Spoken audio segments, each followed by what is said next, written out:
थोड़ा श्रवणेंद्रिय को सावधान रखिए। हमारी एक एक इंद्री भगवदाकार हो, सुनना बंद कीजिए प्रपंच की बातें। कान से केवल वृंदावन प्रिया प्रीतम भगवत चर्चा आदि। अगर आप गृहस्थ हैं, व्यवहार में है, तो उचित बात सुनिए, फिर राधा राधा। ना किसी की निंदा करिए, ना किसी की निंदा सुनिए। बहुत बढ़िया श्रवणेंद्री हो जाएगी। रसन रसेंद्री, महत्पुरुषों की रहनी में हमारी दृष्टि कभी दूषित न हो जाए कि ये ऐसा। अपने को क्या करना है, अपनी रसेंद्री को देखना है। हम क्या करते हैं, सत्संग सुनकर दूसरों पर प्रयोग करने लगते हैं। ये बड़ी बहुत कठिन है, महापुरुषों को पहचान पाना बहुत कठिन है, बहुत कठिन है। श्री जी कृपा करते हैं तभी परिचय, सोई जाने जे देव जनाई, जानत तुम्हें तुम्हें हो जाए।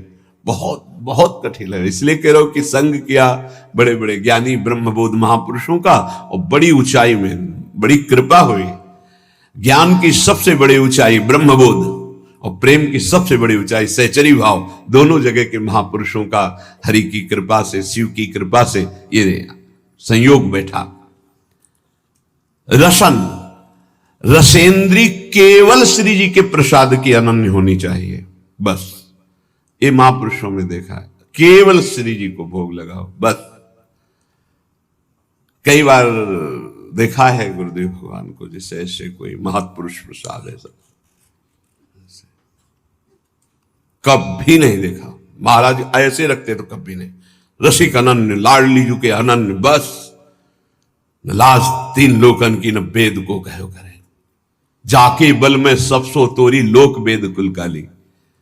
बड़ा अनन्य स्वरूप। एक अन्य मार्ग के अवलंबी है, लाडली कुंज में महापुरुषों से शिक्षा मिलती। प्रत्येक बैठे रहे, महाराज जी संभाषण तो करते ही नहीं थे। जहां कोई आता तो कहते पद सुनाओ, पद सुनाना शुरू कर। जब वो जाने लगे तो ऐसे महाराज जी से किया, महाराज जी 2 कदम पीछे हट गए। अयोग्य हूं, शब्द थे अयोग्य हूं। नहीं नहीं, आपका हमारा सौभाग्य होगा। फिर हटे, नहीं अयोग्य हूं। तो उनसे हमने इशारा किया, महाराज जी। जब वो चले गए तो पूछा, महाराज जी क्यों नहीं?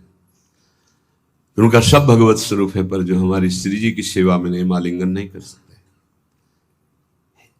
हमारा आलिंगन होगा तो हमारी श्री जी की सहचरी का ही होगा, अन्यथा बलिहारी अनन्य निष्ठा। कोई ऐसे बिरले अनन्य रसिक।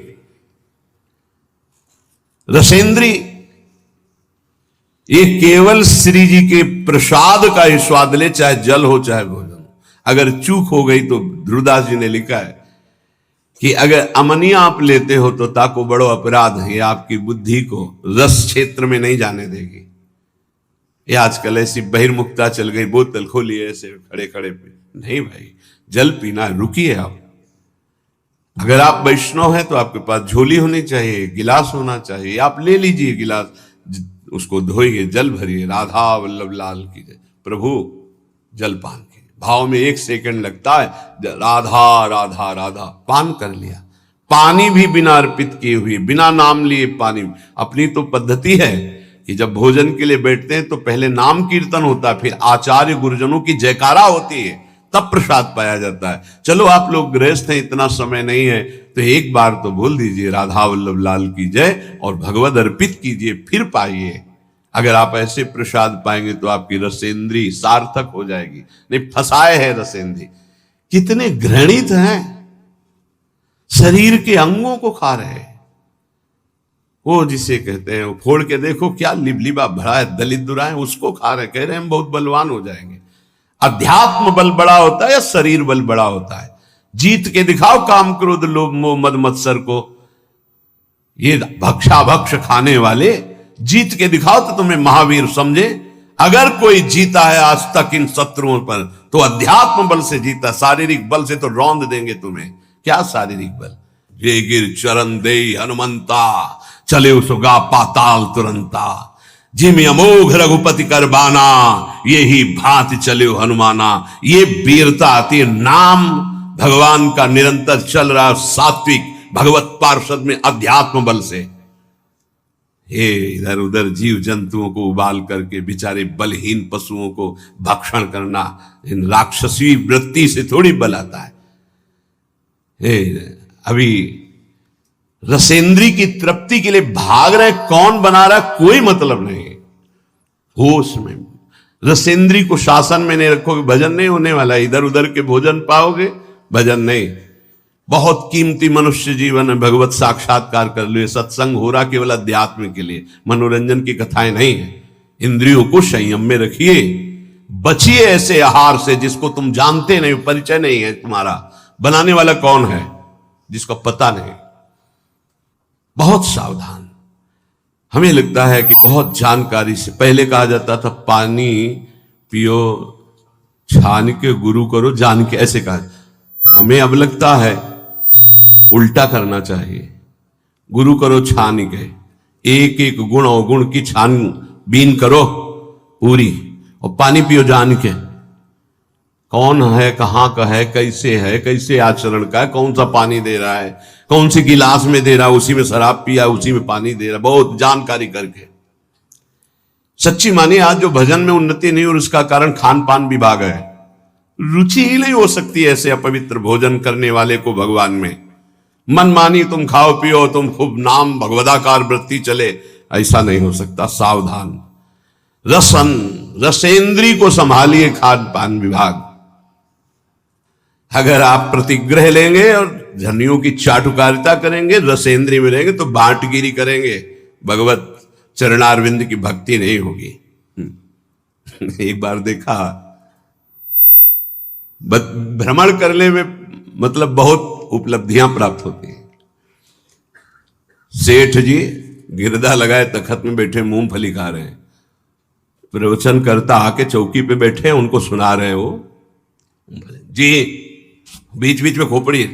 शास्त्र का अपमान और उसके प्रवचन का अपमान हो रहा है, और ये धनी केवल समझ पा नहीं रहा, इसकी दुर्गति पक्की है। कार्य हो रहा भागवती दिखाई दे रहा है।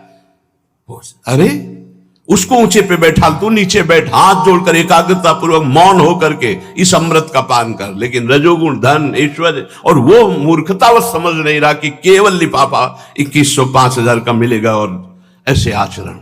बहुत सावधान। ये सत्संग है। स्पर्श होता है सुखद दुखद या शरीर भोग, ये त्वगेंद्रिय का सुख होता है स्पर्श सुख। उपासक सावधान। स्पर्श सुख में जितने भी कोमल मुलायम वस्त्र हैं, इनको नहीं स्वीकार करना चाहिए जानबूझकर वैरागी को। और गृहस्थ को अपने अर्थ के अनुसार सात्विक वस्त्र धारण करने चाहिए। विरक्त को ऐसा कोई भी बड़ा कीमती बड़ा सुखद, जितने से काम चल जाए उतने से पक्का समझो। भगवान को प्राप्त करना है तो ये नियम बना लो, कम पैसे की चीज का प्रयोग करना, कम चीज का प्रयोग करना। जितने कम पैसे वाली से काम चल जाए उतने से अपने को चलाना, जरूरत पड़े तो दूसरे के लिए सुख संविधान कर देना, अपने वैसे ही रहना। स्पर्श सुख गृहस्थ में धर्म मर्यादा के अनुसार, विरक्त में पूरी लक्ष्मण रेखा के है। ये सुख सुविधाएं शरीर को कमजोर कर देती है, ध्यान रखना। जितना आप सुख सुविधा लोगे उतने कमजोर होते जाओगे। तपती हुई काशी की घाट की चट रात्रि भर तपती थी, उस पे शयन होता। अब नीचे का चला बिछा दिया, लगुटी पहने पड़े, सुबह हुआ गए रस्सी घाट की तरफ कर शौच स्नान किया, वही अचला लपेट लिया, विश्वनाथ जी के दर्शन। जितना प्रकृति का सीधा प्रयोग शरीर से सहोगे, तास्ते तक शस्त्र भारत, वही परम पद का अधिकारी होता है। भाई स्पर्श सुख से बहुत कोमल कपड़ा उतार के फेंक, ऐसा कपड़ा पहन जो कम कीमत का हो, जो शरीर में सुखद न लगे, बहुत ही सिद्धों वाली नकल ना करे। साधक को शरीराभिमान जब तक नष्ट ना हो जाए तब तक ऐसा कोई वस्त्र, ऐसी बहुत कीमती, हाँ बहुत बढ़िया है। एक साधु के पास एक आर्मी के जवान थे, वो बढ़िया वो लाए थे स्वेटर, तो वो लाए स्वामी जी स्वेटर बहुत बढ़िया है, बोले टांग दिया कुटिया में। दूसरे दिन आए, स्वामी जी स्वेटर कैसा था? बोले बहुत बढ़िया। पहना नहीं? बोले बेटा बहुत बढ़िया, पहने कैसे? वो टांगा बहुत बढ़िया। 2-4 दिन लगातार आए, बोले स्वेटर उतार के ले बेटा है। हमारे बस का नहीं, तुम प्रेम से लाए थे इसलिए टांग दिया, हमारे बस का नहीं, हमारे पहनने का नहीं। चंदन का पलंग, चंदन का, संतों के पास ऐसा। राधा चरण दास जी 1 2 इस तीसरी पीढ़ी में, इधर से तीसरी पीढ़ी में, जो इस समय पूज्य श्री टटिया स्थान में महाराज जी विराजमान है, उनके बाद एक और उनके बाद जो उनके दर्शन किए, उनके समीप बैठे, उनकी कृपा हुई, श्री राधा चरण दास जी महाराज 2 पलंग लाए थे, एक मोहिनी ठाकुर के लिए। दूसरे दिन आए, सुनना चाहते हैं, जो धनी मानी कुछ देते ना तो केवल भाटगिरी करवाना चाहते। क्या सुनना, कैसा था महाराज? अरे बहुत बढ़िया, जिंदगी में हमने नहीं से देखा, ऐसा सुनना चाहते हो। क्यों? क्योंकि वो देहाभिमानी जन अपना यश कभी नहीं, साधु महात्मा जो भगवत मार्ग के प्रतीक हैं भाटगिरी नहीं करते। आए दंडोत, जय जय। कैसा रहा पलंग महाराज? चंदन का है, बोले कल बताया था चंदन का है। अभी तो हमारे जो पूर्वाचार्य महांतर हैं, एक एक रात्रि वो शयन करेंगे भाव में, फिर 10 दिन बाद फिर आए। कैसा रहा महाराज? बोले अभी तो रखा, हम तो शयन किया नहीं। राधा चरण दास फिर चले गए, फिर अगले दिन आए। अब तो महाराज शयन कैसा रहा? वो कहलाना चाहते थे, अहो भाग्य, चंदन का पलंग। तो कहो रे लाओ, जो सेवक जन, मैदान में डालो, केरोसिन डालो, आगे लगा दे। ऐसा रहा। और कहा दोबारा जो है टटिया स्थान में आप मत आना, राधा चरण दास जी महाराज। क्यों? ये संतों की रहनी। एक बार कोई बहुत बड़ी नृत्यांगना जो है गए, परिचय दिया गया कि अमुक हैं, बॉलीवुड में भी और ऐसे यहां के भी ऐसे। तो बोले नाचना चाहती हैं। तो बोले जानते हो किनकी सभा है? ये ललिता सखी की सभा है, जहां बिहारी जी नाचते। चल तुम्हारा कौन नाच देखेगा, जा यहां से। ऐसे भगा दिया। जो इस समय संसारी पुरुष जो है ना, साधुओं की भावना को नहीं समझते। यहां जब तक आप नाम जप नहीं करोगे, दैन्य नहीं होगे, तब तक आप श्री जी के सामने गा नहीं सकते।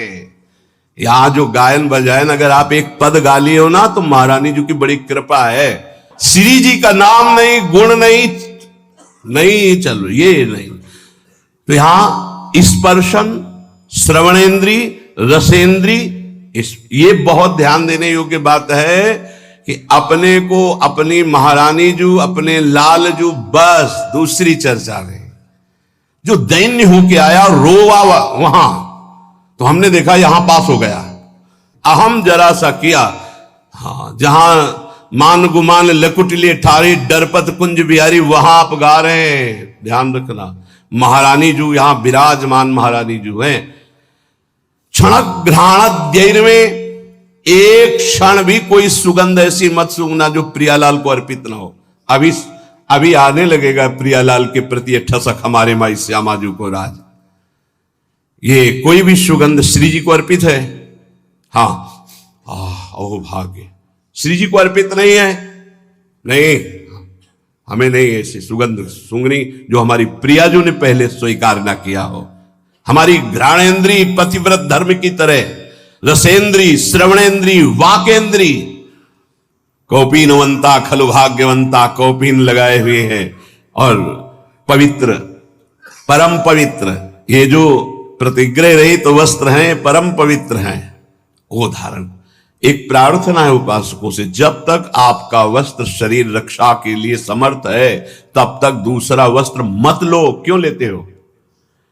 2 कौपीन, 2 मार्किन नीचे पहनने के लिए, ऊपर के 2 वस्त्र बहुत, बस इसके अलावा बक्सा नहीं होना चाहिए कि तह लगा करके नहीं। ये गलती ना होने पावे जीवन में। अगर विरक्त भाव में हो तो जितने से शरीर ढकता है, और वो ढकने वाला कपड़ा जब तक नष्ट ना हो जाए, नष्ट ढकने की क्षमता नहीं रह गई, तब तक वस्त्र का परिवर्तन नहीं होना चाहिए। फट गया है तो गांठ मांग लो, उससे शरीर ढके रहो। जरूरी थोड़ी कि तुम्हारे पास जो वस्तु तुम्हारे लिए है, नहीं, हम सेवक हैं, हमारे पास वस्तु आई, उसका विस्तार से सबको जिसका अधिकारी उसको दे देते हैं। जैसे सूर्य प्रकृति से अपनी उष्ण किरणों के द्वारा जल संग्रह करता है और समय आने पर वर्षा देता है, ऐसा साधु होता है जो संग्रह हुआ, जो ऐसे श्रद्धा विष दिए वो उन्हीं में लगा दे। खाओ पियो, मौज करो, कीर्तन करो, मंगल करो, समाज का मंगल हो, स्वयं उसका उपभोग नहीं। ये बिल्कुल रहने को सीख ले वैरागी। गृहस्थ अपने धर्म से कमाए हुए ही वस्त्र का, भोजन का प्रयोग करे, चाहे जिस तीर्थ में जाए, न वहां कोई वस्त्र स्वीकार करे, न वहां कोई सेवा स्वीकार करे, न वहां का भोजन स्वीकार करे। अगर स्वीकार करे भोजन आदि, सेवा आदि, तो उसका अनुपात लगा के कि ये अगर हम बाहर खरीदे तो कितने का मिलेगा, 100 का, तो हम 100 रुपया वहां के ठाकुर जी में रख देते हैं। वो ले ना ले, 100 रुपया रख देते। गृहस्थ कभी किसी का नहीं, तो आपका सुकृत, आपका भजन सुरक्षित। विरक्त तो आपका सुकृत, आपका तप, आपका भजन सुरक्षित। जो श्रीपाद कह रहे हैं, फलम वा मूलम वा किमपि दिव शांति कवलयन, 24 घंटे में एक बार शाम टाइम, फलम वा मूलम वा किमपि दिव शांति कवलयन, फल मूल अथवा अन्न आदि कुछ भी मिल जाए 24 घंटे में एक बार पेट भरने के लिए पर्याप्त है। चलो श्री जी का प्रसाद 3 बार मिलता है, लेकिन प्रमाद स्थिति के लिए नहीं। अल्पाहार कीजिए और खूब भजन परायण रहिए। सच्ची मानिए बड़ा धोखा होगा अपने साथ यदि हम खान पान सुख सुविधाओं को स्वीकार करके भजन न करें। प्रिया प्रीतम के पद, प्रिया प्रीतम की सेवा, प्रिया प्रीतम के चिंतन से जो सेकंड क्षण रहित गया, हानि हरिवंश के नाम अंतर परे, लाभ हरिवंश उच्चरत बानी। तब सुख हरिवंश गुण नाम रसना रटत, और बहुवचन अति दुखदानी। वाणी से निकले तो प्रिया प्रीतम के पद, प्रिया प्रीतम का नाम, प्रिया प्रीतम की बात, नहीं तो और बहुवचन अति दुखदानी। और कुछ बोलोगे फंस जाओगे, माया तुम्हारे चित्त को विक्षेप में डाल देगी। फलम वा मूलम वा किमपि दिव शांते कवलयन, सुन लो स्थिति से चलना। बोले बंद आज से, अब 10-5 दिन सामय के केवल पाएंगे, और शाम के इतना पाएंगे कि सुबह दोपहर शाम अगर तीनों पाते थे उससे ज्यादा तो भी भजन नहीं होगा। ये भी बात समझ लो कि एक बार बैठ गए तो दबा के 3 बार वाला हिसाब पूरा कर लिया, तो अब उसके पचाने में पूरी जीवनी शक्ति लगेगी, भजन में नहीं लगेगी। ये संयम के लिए लिखा है। देखो जब आपका ब्रह्मचर्य ठीक रहेगा तो ज्यादा मांग अंदर नहीं होती, क्योंकि पर्याप्त शरीर चलाने के लिए महान शक्ति ब्रह्मचर्य का संचय है। तो ज्यादा ये सब खत्म हो जाएगा आगे चल करके। अभी नए अवस्थाएं हैं तो ऐसी भावना हो भी सकती है अच्छे अच्छे पदार्थ खाने की, ऐसा होता है। पर आगे चल करके अगर हृदय से तुम पूछोगे क्या पाना चाहते हो, तो कुछ नहीं, कोई निर्णय ही नहीं निकल पाएगा। जो प्रारब्ध अनुसार भगवत प्रसाद मिल जाए उसे शरीर में डाल लिया। वो बहिर्मुख साधक होता है जिसकी एक रहनी नहीं होती। आज हाथ में करवा है, कल कमंडल है, परसों कुछ नहीं। आज रज लगी हुई है, कल कुछ, ऐसे नहीं। एक रहनी, जीवन भर एक रहनी का पालन करते हैं संतजन। एक रहनी, आपकी रहनी ही आपकी स्थिति का परिचय देती है।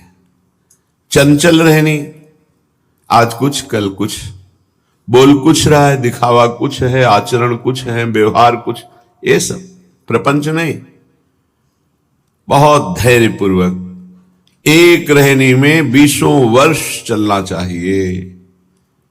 ये बहुत ध्यान से सुन ले। आज ऐसे रंग का कपड़ा, कल वैसे रंग का कपड़ा, आज दिगंबर हो रहे हैं, आज लंगोटी केवल लगी है, कल ऐसा, ये सब नहीं। एक रहनी, महापुरुषों की एक रहनी देखी गई है। फिर वो जो स्थिति आती है वो बात अलग होती। स्थिति का नाटक करना और स्थिति आने में बड़ा अंतर होता है। नाटक ही रहता है, स्थिति स्थिति रहती है। श्रीपाद कह रहे हैं इसे नाटक में ना उतारा जाए, इसे स्थिति में लिया जाए। क्या कह रहे? जरत कंथा में काम दधदपि च कौपीन मनुषम, केवल एक लंगोटी शरीर में है और ऊपर से फटे पुराने कपड़ों को घूरे में से बीन चिनगटा रक्षा कीजिए सीतिन, ऐसे बसिए ब्रज बीथिन। जो फेंक दिए गए हैं वस्त्र उनको उठा लिया, और उनको गांठ लगा ली गई या सिल लिया गया, उसे कंथा कहते हैं। जो वस्त्र त्याग दिए हैं, जिन पर किसी का अधिकार नहीं है, वो प्रतिग्रह नहीं होता, उसे उठा लिया, यमुना में धो लिया, गांठें लगा ली, शरीर को ढक लिया। पहले ऐसा ही था, क्योंकि यहां आधुनिकता नहीं थी, बहुत मुश्किल होता था उदर भरना, वो ब्रजवासियों की टूक से ही होता था। एक शरीर में लंगोटी और जो त्याग दिए गए हैं ऐसे वस्त्रों का संग्रह करके, ग्रंथि लगाकर या शिल करके, और उसको शरीर में धारण करना।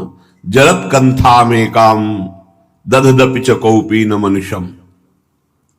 एकमात्र उन पुराने कपड़ों की कंथा जो जोड़कर बनाई गई, और कौपीनवंता खलु भाग्यवंता, भगवान शंकराचार्य जी ने भी कहा है, एक कौपीन केवल शरीर में, कौपीनवंता खलु भाग्य, दिखावे के लिए ना करे, प्रार्थना करते हैं, क्योंकि वैराग्य की बात सुन करके तत्काल वैराग्य धारण करना और फिर 4 दिन के बाद बदल जाना, ये ठीक नहीं होता। बहुत सोच समझ करके एक रहनी पकड़े, जो गुरु प्रदत्त रहनी है वैसे ही आजीवन निर्वाह करे। अगर एक रहने में नहीं रहोगे तो स्थिति नहीं आएगी। कभी सब कपड़े उतार दिए, कभी ऐसा पहन लिया, कभी टाट लगा लिया, कभी लंगोटी केवल है, कभी ये सब नहीं। एक रहनी गुरु प्रदत्त, गुरु ने आपको क्या दिया वैसे ही। जैसे एक रहनी में हमने देखा है बड़े महापुरुषों को। स्वामी श्री अनंग बोधाश्रम जी महाराज का सन्यास हुआ, तो सन्यास होता है दिगंबर करके, कोई वस्त्र शरीर में नहीं। गंगा जी में इतना बड़ा ही करुण प्रसंग होता है उस समय, इतना गंगा जी में खड़े करके गुरु पूछते हैं तुम्हारा कौन, ऐसे खड़ा होता है सन्यास, नारायण के सिवा कोई नहीं, 3 बार नारायण के सिवा कोई नहीं। फिर धिक्कार है यदि नारायण के सिवा किसी को स्वीकार करे। जब 1 2 3 बार गुरु के सामने कह दिया भगवान के सिवा कोई नहीं, निकलो बाहर। फिर उनको सन्यास पद्धति, फिर कहते हैं कौपीन। तो उनका गुरु जी एक बार उतरा दिया आपने, अपनी वैष्णव पद्धति में ऐसा नहीं, सन्यास पद्धति में।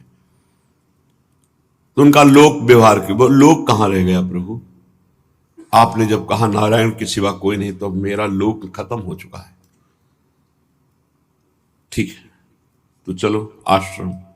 प्रभु आश्रम कैसा, सन्यास जब दे दिया तो जहां दिया यहीं आजीवन निर्वाह करूंगा। तो गंगा की रेती में आजीवन स्वामी अनंग बोधाश्रम जी, आजीवन वैसे ही दिगंबर, प्रकृति का सीधा वार सहना। गंगा जी बढ़ रही तो ऊपर रेती में, गंगा जी घट रही तो रेती में, बस ना बोलना ना मांगना। धन्य है ऐसे महापुरुषों का जीवन। बड़ी अद्भुत प्रभाव शक्ति जागृत हो गई थी। धर्म सम्राट करपात्री जी आदि साष्टांग दंडवत करते थे जाके। एक रहनी देखिए, श्री सुरेशानंद जी महाराज, तरी गंगा किनारे पड़ता है, दिगंबर, माताएं बहनें आ गई, एक वस्त्र से ऐसे डाल लिया, वो इतना ढक गया, बस वही चला आजीवन। एक रहनी, संतों की एक रहनी होती है, जो वस्त्र गुरु प्रदत्त है धारण कर लिया, आजीवन वैसे ही। ये नहीं कि आज सुना तो सब फेंक दिया और वो शुरू किया, 4 दिन बाद फिर वृत्ति बदली तो फिर आ गए, ऐसे नहीं चला जाता परमा। ये मरकट वैराग्य कहते हैं। वैराग्य को धैर्य पूर्वक गुरुजनों के आदेशानुसार धारण किया जाता है और उसी पद्धति से चला जाता है। गुरु जी का अनुकरण भी नहीं किया जाता है, उनकी आज्ञा का पालन किया जाता है। गुरु जी ने जो दिया, लाल वस्त्र थे उतरे, और जो दिया वो मार्किन लाल थी, ऊपर की मार्किन लाल गेरुआ, फिर सफेद कर दिया, और ये पीला, आजीवन उसी का, उसमें कोई परिवर्तन नहीं।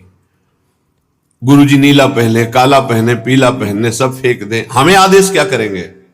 हमें आदेश कर दे सब फेंक दो, अभी फेंक देंगे। हमें आदेश करें अमुक वस्त्र धारण करो, वही धारण करेंगे। हमारा वैराग्य गुरु के श्रीमुख से है, मनमानी नहीं। तो उपासक जैसे ऐसे वैराग्य की बातें सुने ना, और फिर कल से शुरू कर दे। कुछ हैं जो मनमुखी है, नहीं जानते हैं, पूरे शरीर में रज लगाने का आदेश है, कोशिश करो गुप्त रूप लगे, ऐसे प्रगट में लगा लिया गीली करके और शरीर में सूखी लगा लिया। साधारण ऐसे व्यवहार में रहो, कोई तुम्हें जान न पावे कि तुम ऐसी भावना क्यों। एक दिन स्टील का कमंडल ले लिया, दूसरे दिन करवा ले लिया, तीसरे दिन लौकी ले ली, चौथे दिन नारियल का। ये सब मनमुखी बातें नहीं होनी चाहिए। एक अगर करवा ले लिया तो आज जीवन उसी में, ये नहीं दिखावे के लिए करवा पीछे स्टील के पात्रों का प्रयोग, ऐसे नहीं। अगर जो जीवन में धारण किया आज जीवन, हमने संतों को देखा है, एक संत खप्पर रखते नारियल का, टोपी की तरह रख लिया और उसी को से मांग के पा लिया, उसी को फिर ऐसे रख लिया। क्या मस्ती संत हो गई। आप लोग रज का सेवन करते हैं, रज का ही सेवन करें। जो रज के पात्र हैं, शरीर में रज लगाना, रज का तिलक प्रसादी चंदन रज के पात्रों में पाना, अपनी शैया में रज डालना। कई बार पीछे चर्चा हुई, सूखी रज डाल के भले ऊपर से चद्दर डाल लीजिए, लेकिन आप सैया में रज में ही शयन करते हैं, ऐसा भाव होना चाहिए और रज पड़ी होनी चाहिए। ये यहाँ की सिद्धि है, समझ जाओ तो समझ जाओ, नहीं माया समझने नहीं देगी।